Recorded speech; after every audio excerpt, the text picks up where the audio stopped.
పండగలే high power ఉల్లాసం high power ఉత్సాహం high power ఆరోగ్యం హై పవర్ ఆనందం గుంటూరు వారి XXL మరియు హై పవర్ హార్స్ దేశవాళీ మినపగుళ్ళు బంధాలు అనుబంధాలు మరింత దృఢంగా మరింత బలంగా. ఉమ్మడి కృష్ణా గుంటూరు జిల్లాల పట్టభద్రుల నియోజకవర్గ ఎమ్మెల్సీ పీడీఎఫ్ అభ్యర్థి కెఎస్ లక్ష్మణరావుకి ఆవాజ్ సంస్థ సంపూర్ణ మద్దతు ప్రకటించింది. నిజమైన లౌకికవాది కెఎస్ లక్ష్మణరావు అని ఆవాజ్ సంస్థ వ్యవస్థాపకులు మాజీ ఎమ్మెల్యే గఫూర్ కొనియాడారు. మైనార్టీలు కూడా తమ హక్కులు కాపాడుకోవాలంటే లక్ష్మణరావును గెలిపించుకోవాలని సూచించారు. గుంటూరు బ్రాడీపేట యూటీఎఫ్ కార్యాలయంలో ఏర్పాటు చేసిన మీడియా సమావేశంలో ఆయన మాట్లాడారు. ముస్లిం మైనార్టీల రక్షణ కోసం కెఎస్ లక్ష్మణరావు నిలబడ్డారని ఈ సందర్భంగా గుర్తు చేశారు. కార్యక్రమంలో ఆవాజ్ సంస్థ రాష్ట్ర కార్యదర్శి ఎంఏ చిస్టి సైదా తదితరులు పాల్గొన్నారు. నేను గఫూర్ అండి, ఆవాజ్ రాష్ట్ర ఫౌండర్గా ఉన్నాను. ఆవాజ్ అనేటువంటిది ఒక minority organization. Awaaz minorities welfare and development ప్రధానంగా దృష్టిలో పెట్టుకొని పనిచేస్తుంది. మైనార్టీ ప్రజలు ఈరోజు దేశంలో చాలా ఇబ్బందులు ఎదుర్కొంటున్నారు. దాంట్లో భాగంగా ఆంధ్ర రాష్ట్రంలో కూడా దాని ప్రభావం ఉంది.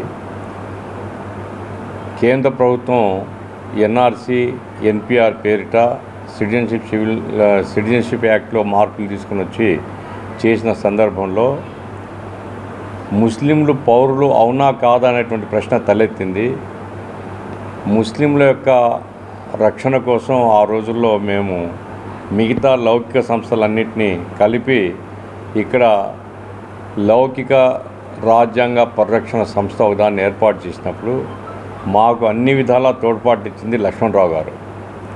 ఆయన రాష్ట్ర కన్వీనర్గా ఉండి ఈ ఉద్యమాన్ని భుజస్కంధాలు వేసుకొని లౌకికవాదాన్ని కాపాడడం కోసం, మైనార్టీల హక్కుల కోసం రాష్ట్రమంతటా పర్యటించారు. ఎమ్మెల్సీగా తనకుండేటువంటి శక్తినంతటినీ మైనార్టీల యొక్క రక్షణ కోసం వాళ్ళకు మద్దతుగా ఆయన ప్రకటించాడు. అట్లాగే దేశంలో మతోన్మాదానికి వ్యతిరేకంగా ఏ ఉద్యమం వచ్చినా ఆయన అందులో పాల్గొంటున్నారు. ఇటీవల వక్ఫ్ చట్టంలో మార్పులు తీసుకొని వచ్చి మైనార్టీల యొక్క ఆస్తులన్నింటినీ కాజేయాలనేటువంటి ఒక ప్రయత్నం జరుగుతుంది దేశంలో. ఇందులో కూడా ఆయన చట్టసభల్లో అంటే కౌన్సిల్లో కేరళ లాగా ఇక్కడ కూడా వక్ఫ్ చట్టాన్ని మేము అమలు చేయము, సవరణ చేసినా కానీ మేము కొత్త సవరణ అమలు చేయము అనేసి డిమాండ్ చేశారు లక్ష్మణరావు గారు. ఆ రకంగా ట్రూ సెక్యులర్ అంటే నిజమైనటువంటి లౌక్యవాదానికి కట్టుబడి ఉండేటువంటి మనుషులు చాలా తగ్గిపోతున్నటువంటి కాలంలో లక్ష్మణరావు గారిని గెలిపించడం కోసం ఆవాజ్ సంస్థ తీర్మానం చేసి ఈ అన్ని జిల్లాలో అంటే ఏదైతే ఈ 6-7 జిల్లాలు ఉన్నాయో అన్నింటిలో ప్రయత్నాలు చేస్తున్నాం. నిన్న మేము కృష్ణా జిల్లా, పశ్చిమ కృష్ణా, తూర్పు కృష్ణా తిరిగాము. చాలా మంచి స్పందన ఉంది. మేము ఈ నెల 27వ తేదీన ఆంధ్రప్రదేశ్ రాష్ట్రంలో ఎమ్మెల్సీ ఎన్నికలు జరుగుతూ ఉన్నాయి. అందులో భాగంగానే ఉమ్మడి కృష్ణా గుంటూరు జిల్లాల గ్రాడ్యుయేట్ ఎమ్మెల్సీ ఎన్నికలు కూడా జరుగుతూ ఉన్నాయి. ఈ ఎన్నికల్లో ప్రోగ్రెసివ్ డెమోక్రటిక్ ఫ్రంట్ అభ్యర్థిగా కెఎస్ లక్ష్మణరావు గారు పోటీ చేస్తూ ఉన్నారు. Andhra Pradesh minority development forum Awas committee ఆయనకి సంపూర్ణమైనటువంటి మద్దతును తెలియజేస్తూ ఉంది. కేవలం ఆవాస్ కమిటీయే కాదు, ఈ రాష్ట్రంలో ఉన్నటువంటి అనేక సంస్థలు, వ్యక్తులుగా ఆయన విజయాన్ని కాంక్షిస్తూ పనిచేస్తూ ఉన్నటువంటి సందర్భం. బ్రైట్ హారిజన్స్ అనేటటువంటి సంస్థ ఉంది, కోవిడ్ చారిటబుల్ ట్రస్ట్ అని, హెల్ప్ లైన్ ఆర్గనైజేషన్ అని, ఇలాంటి అనేకమైనటువంటి సంస్థలు ఆయనకి మద్దతుగా ఉన్నాయి.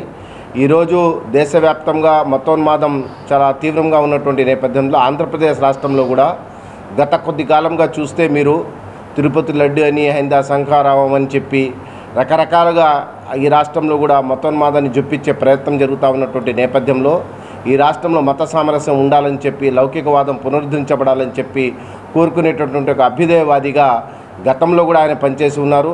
ఇప్పుడు కూడా ఆయన రాజ్యాంగం యొక్క విలువల్ని కాపాడడం కోసం, రాజ్యాంగ యొక్క హక్కులను కాపాడడం కోసం, ఎవరైతే అణగాడిన వర్గాలు ఉన్నారో ఆ మైనార్టీల యొక్క హక్కుల కోసం ఆయన మతం ఆధారంగా పౌరసత్వం లాంటి చట్టాలు తీసుకొచ్చినప్పుడు కూడా ఇది చాలా తప్పు అని చెప్పి ఆయన ఖండిస్తూ లౌకిక రాజ్యాంగ పరిరక్షణ